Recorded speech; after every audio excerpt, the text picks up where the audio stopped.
ناظرین، آپ سب کے لیے اچھی خبر یہ ہے کہ حد ڈرامہ بہت جلد اپنے اختتام کی طرف پہنچنے والا ہے، جس کی چند ہی ایپیسوڈز باقی ہیں۔ 18 جون کو ہم اس کی لاسٹ ایپیسوڈ دیکھیں گے، کیونکہ 19 جون سے نیو ڈرامہ سیریل دی وار سٹارٹ ہونے والا ہے، جس کی کاسٹ بہت اچھی ہے اور لگتا یہی ہے کہ ڈرامے کی سٹوری بھی اچھی ہوگی۔ بہرحال ڈرامہ حد کی آنے والی ایپیسوڈ کی اگر بات کریں تو شہرام کے آفس میں جب آگ لگتی ہے، سب کو یہی شک گزرتا ہے کہ شاید یہ سب شارٹ سرکٹ کی وجہ سے ہوا ہے،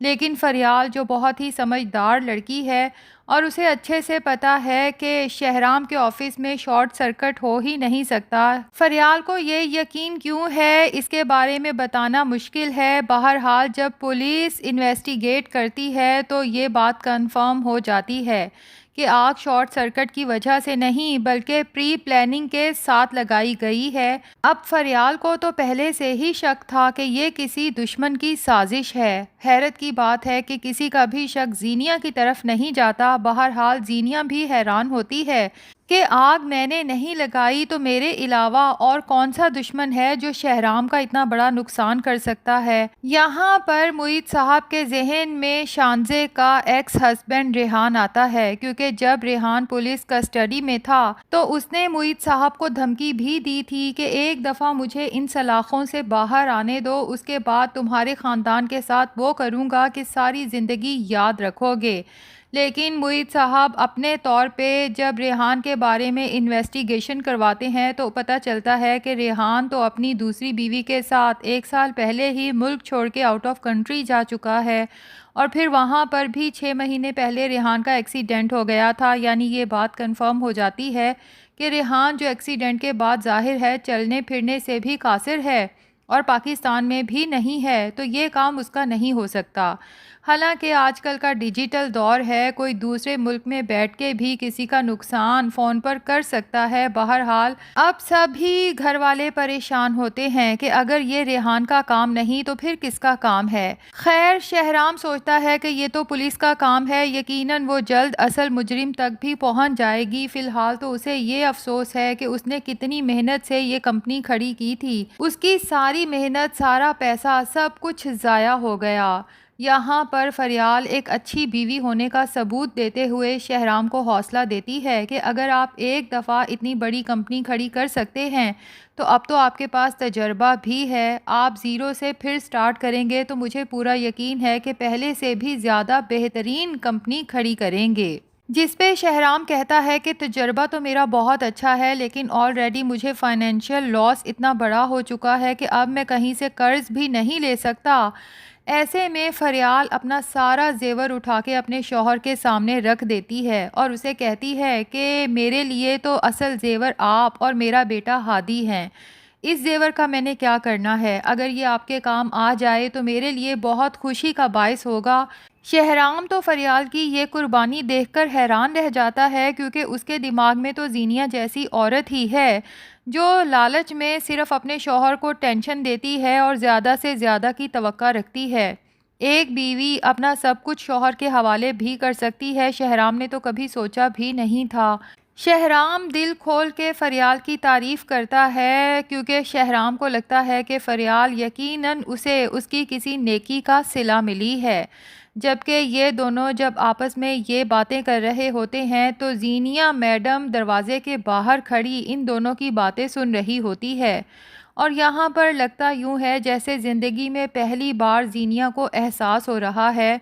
کہ وہ جتنی مرضی کوشش کر لے پھر بھی فریال نہیں بن سکتی، اور فریال واقعی ہی ایک عظیم عورت ہے، کیونکہ زینیا تو کبھی اس طرح کی قربانی دینے کے بارے میں زندگی بھر سوچ ہی نہیں سکتی تھی۔ بہرحال اب دوسری طرف چونکہ دانش فیروز سے یہ کہہ چکا ہے کہ اگر شہرام میرے پاس لون لینے آئے گا دوبارہ کاروبار سٹارٹ کرنے کے لیے تو میں اسے لون دینے کو تیار ہوں۔ یہاں فیروز حیرت میں مبتلا ہوتا ہے کہ دانش جو بغیر کسی منافع کے کسی کے ساتھ کاروبار نہیں کرتا تو بھلا شہرام کے لیے اتنا بڑا لون دینے کو کیسے تیار ہو گیا؟ اس کے پیچھے اس کا کیا فائدہ ہو سکتا ہے؟ اور مجھے لگتا ہے ناظرین کہ فیروز یقیناً یہ بات شانزے سے کرے گا، اور جب شانزے یہ بات فریال کو بتائے گی تو بس فریال اصل پوائنٹ تک پہنچ جائے گی کہ شہرام کے اس نقصان کے پیچھے اصل دشمن دانش تھا، اور اس نے یہ سب کچھ صرف زینیا سے بدلہ لینے کے لیے کیا ہے۔ ظاہر ہے دانش صرف یہ چاہتا ہے کہ شہرام کو اتنا غریب کر دے کہ زینیا خود ہی شہرام کو چھوڑ کے چلی جائے، کیونکہ دانش کو یہی لگتا ہے کہ زینیا شہرام سے صرف اس کی دولت کی وجہ سے محبت کرتی ہے۔ لیکن ناظرین، اگر فریال کی جیولری سے شہرام ایک دفعہ پھر اپنا کاروبار شروع کرنے میں کامیاب ہو جاتا ہے تو پھر اس کے اوپر تو غربت آئے گی نہیں،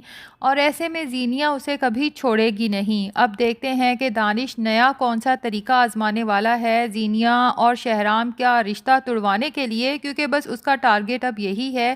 کہ زینیا کو شہرام طلاق دے دے، تاکہ دانش کے سوشل سرکل میں جو بات پھیل رہی ہے کہ زینیا نے دانش کو دھوکہ دیا، وہ بھی اپنے ایکس ہسبینڈ کے لیے۔ لیکن اگر شہرام اور زینیا کی طلاق ہو جاتی ہے تو دانش اپنے سوشل سرکل میں سر اٹھا کے چل سکتا ہے، کیونکہ اس سے یہ ثابت ہو جائے گا کہ زینیا جیسی عورت کسی کی بھی سکی نہیں ہے۔ اور ویسے ناظرین، ہونا تو یہی چاہیے کہ جب پولیس انویسٹیگیشن کرے تو بھائی اس دانش کو بھی اریسٹ کرے جب کنفرم ہو جائے کہ شہرام کا نقصان کرنے والا یہی ہے۔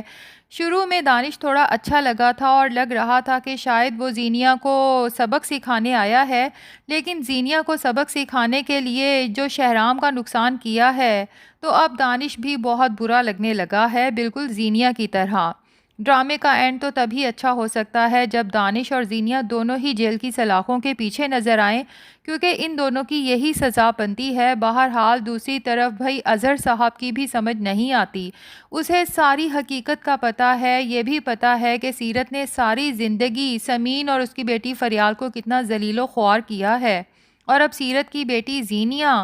فریال کی سوکن بن کے زبردستی اس کے شوہر پر مسلط ہو چکی ہے۔ یعنی ان دونوں ماں بیٹی نے فریال اور سمین کو تکلیف پہنچانے میں کبھی کوئی کسر نہیں چھوڑی۔ اس کے باوجود اظہر ایٹ دا اینڈ سمین سے ہی درخواست کرتا ہے کہ سیرت اس وقت اکیلی ہے اور اسے کسی کے سہارے کی بہت ضرورت ہے، تو میں چاہتا ہوں کہ تم اس کی طرف چکر لگاتی رہا کرو۔ ویسے اظہر کی اپنی بیوی سائمہ پر تو چلتی نہیں، اب سمین پر اظہر کے بہت احسانات ہیں، ہر مشکل میں اظہر اس کے اور اس کی بیٹی کے کام آیا ہے، تو نہ چاہتے ہوئے بھی سمین کو اظہر کی بات ماننا پڑتی ہے، کیونکہ سمین سوچتی ہے کہ ہر خاندان میں ایک فرد ایسا ہوتا ہے جو سب کو آپس میں تڑوانا چاہتا ہے، اور ایک فرد ایسا ہوتا ہے جو کچھ بھی ہو جائے پورے خاندان کو جوڑ کے رکھنا چاہتا ہے، اور اظہر انہی لوگوں میں سے ایک ہے۔ تبھی سمین سیرت کے پاس جاتی ہے، اور سیرت کی جو حالت ہے اسے دیکھ کر تو سمین کو بہت افسوس بھی ہوتا ہے، لیکن وہ سوچتی ہے کہ شاید یہی مکافات عمل ہے۔ ساری زندگی اپنے غریب رشتہ داروں کی غربت کا مذاق اڑانے والی سیرت، جو ان سے ان کی غربت کی وجہ سے ملنا پسند نہیں کرتی تھی، آج جس حال میں ہے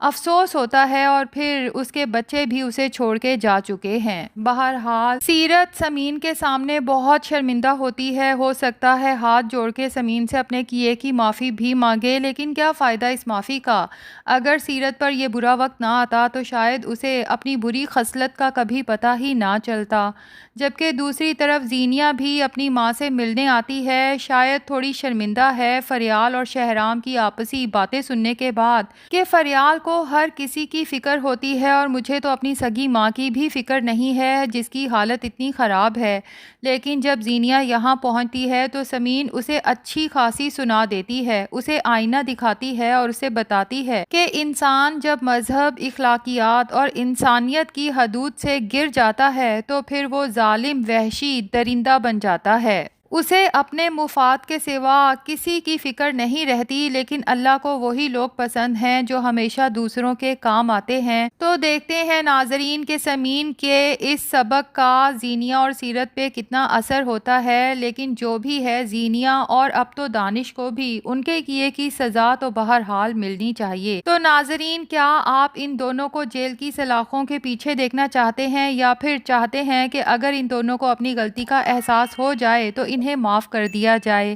کمنٹس میں اپنی رائے ضرور بتائیے گا۔